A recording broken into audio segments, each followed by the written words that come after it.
I want to bring you some news from London as part of our dispatches this week. There's just been the most enormous civil march in London. The organisers estimated that something like 3 million people turned out. The police decided it was only 100,000. It was somewhere between the two. You can take your pick as you imagine what it was. But I want to begin by talking to you about Tommy Robinson, because many people outside England don't realise quite what the extent to which the government has set out to make him a toxic and unacceptable figure. And the triumph that he has achieved in drawing together so many people to take to the streets to protest about the way in which the country is being taken over by progressive forces is second to none. He is one of the most extraordinary Englishmen in history. And I want to offer you insights into a piece I wrote describing what happened in London and what I make of it. So it begins by recognizing that the most powerful weapon in the progressive armory is the destruction of a reputation, which leads to the cancellation of anyone who threatens the establishment.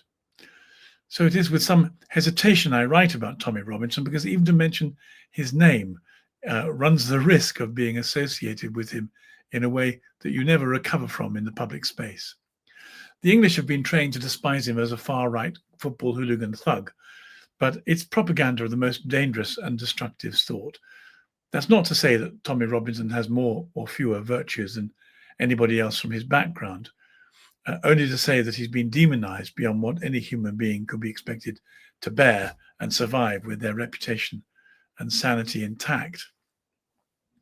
I'm still coming to terms with the level of propaganda that has affected me in my life up to this point. Not propaganda directed against me mainly, but directed against the Catholic Church, the church that Jesus founded, and that gave to the English country and culture the best parts of our foundation our society has flourished with.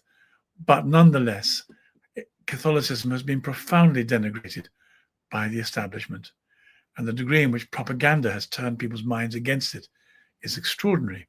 It's only as I reread the history of the 16th century that I discover how many distortions of truth I've been fed in order to justify the state rejection of Catholicism. I'm astonished at the success of that propaganda, which I find still inside my head. And if I seem to my critics over-energetically enthused to take the struggle back to the Anglican establishment that so illegitimately presents itself as the natural successor to the Catholic Church, it's in response to the depth of the lies told by the establishment and the cost in blood and suffering of Catholics who loved Jesus and especially loved him in the Mass. What's the bottom line here? What do I most want to present to you? It is the reclamation of Christendom in the face of a powerful two-pronged assault against Christ and his church by an alliance between progressive secularists and Islam.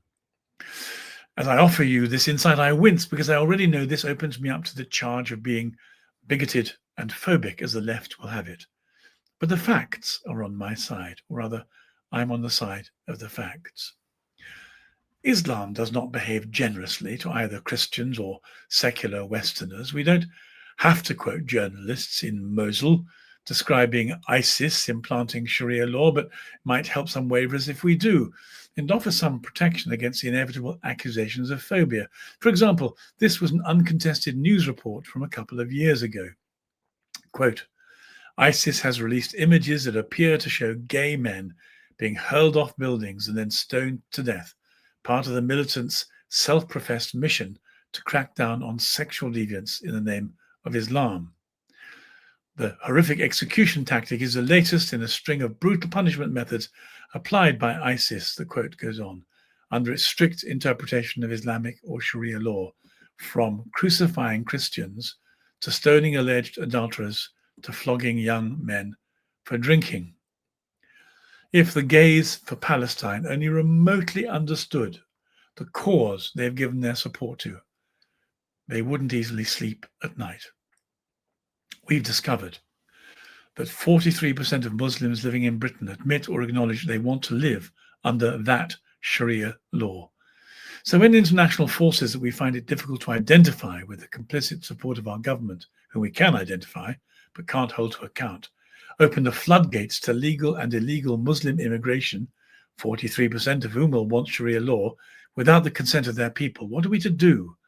What are our options? Are we allowed to prefer Christian culture to Islamic culture?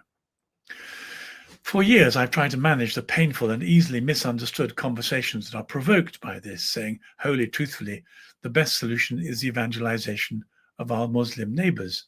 And it is. And we are encouraged by the stream of apocryphal news that Jesus appears to Muslims in their dreams across the world, or the less apocryphal testimony by a woman recently publicized on the internet, born in Pakistan, called Nikki Kingsley in her Western form, who encountered Our Lady, the Virgin Mary, in St. Patrick's Cathedral, New York, after she fled to the West. Mary addressed her personally. You can read about it in her book, Beyond the Burqa, A Muslim Woman's Journey to Jesus, authored by Nikki Kingsley. She was featured on the Leela Rose show on YouTube. But the scale of the conversions amongst Muslims needed doesn't begin to match the numbers of Muslims rushing to the West. It is true, however, that only the renewal of Christianity in the West can save us from either collapsing into anarchy or decadence under the weight of secular materialism, or being drawn into the suffocating and persecuting embrace of Sharia law. And so this last weekend, it really mattered that Tommy Robinson brought together somewhere between this 100,000 and 3 million people in London to protest against both. Friends have been sending me astonishing videos of the Lord's Prayer being said at the heart of the event from the central stage in Trafalgar Square. I'm being told of speaker after speaker invoking the name of Christ for this movement. I was asked to speak last time and I refused. I still wasn't clear that this was going to be a Christian movement rather than a secular political protest. 7 or 8 years ago, I received a message from some intermediaries that Tommy Robinson wanted to meet me privately in a London hotel. He was due for a visit to the Royal Courts of Justice, and he wanted me to stand next to him in a cassock, as I had those days, in solidarity on the steps of the Royal Courts of Justice. I told him that until he became a Christian, I couldn't stand alongside him for 2 reasons. The first was that he had suffered such intense toxification at the hands of the establishment that no one could stand next to him and survive the public opprobrium that would inevitably be poured upon them, at which point I'd have been no use to him. But more importantly, I was convinced that no political solution could do anything but lead us deeper and further into cultural conflict, and that only a movement founded on the renewal of our relationship with Christ and the determination to reclaim Christendom could be acceptable or effective. I asked him that if I could explain to him why becoming a Christian was so important for him as an individual and why it would matter to him personally.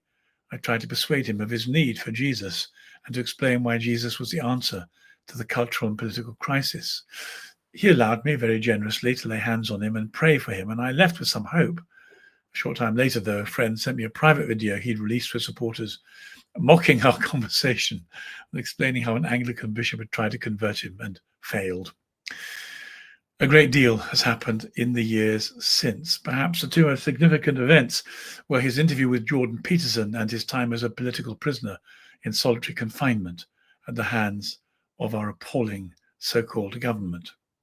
Only someone with the reputation and reach of Jordan Peterson could have begun the process of detoxification that would allow people to listen to Tommy Robinson's words without a filter applied by progressive propaganda.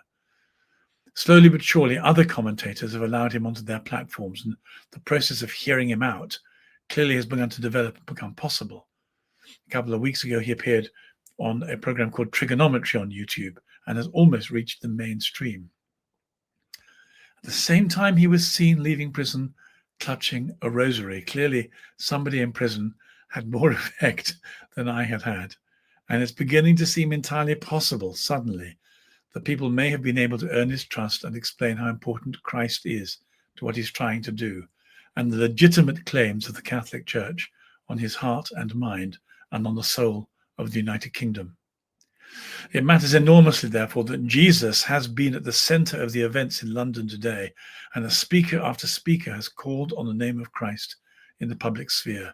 I can't tell you how rare this is in the UK. The Professor of War Studies at King's College London University, David Betts, has been speaking in Hungary in the last few days about the imminence of the prospect of civil war in Great Britain. We are not far off a similar situation to the powder keg that erupted when a single assassin found a bullet in Sarajevo in 1914, and as the dominoes fell, a great conflagration broke out in the form of the First World War. So what is my conclusion here? There is none more than to say that we have reached a point of precipitate civil instability in the UK, and we desperately need the leaders of the church to speak into the situation and to clarify our need for a renewal of the Christian faith, and more specifically of the Catholic Church.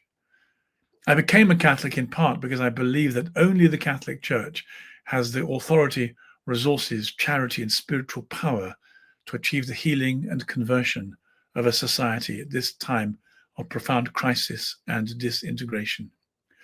And so I write and speak as I do as a Catholic, hoping and praying that my words can play some part in the process of renewing, strengthening, and clarifying the purpose of the Church at this charged moment in history. And I'm particularly glad to be part of this movement we call Reclaiming Christendom, which is setting out to do exactly that. I can't think of anything more needed at this particular juncture.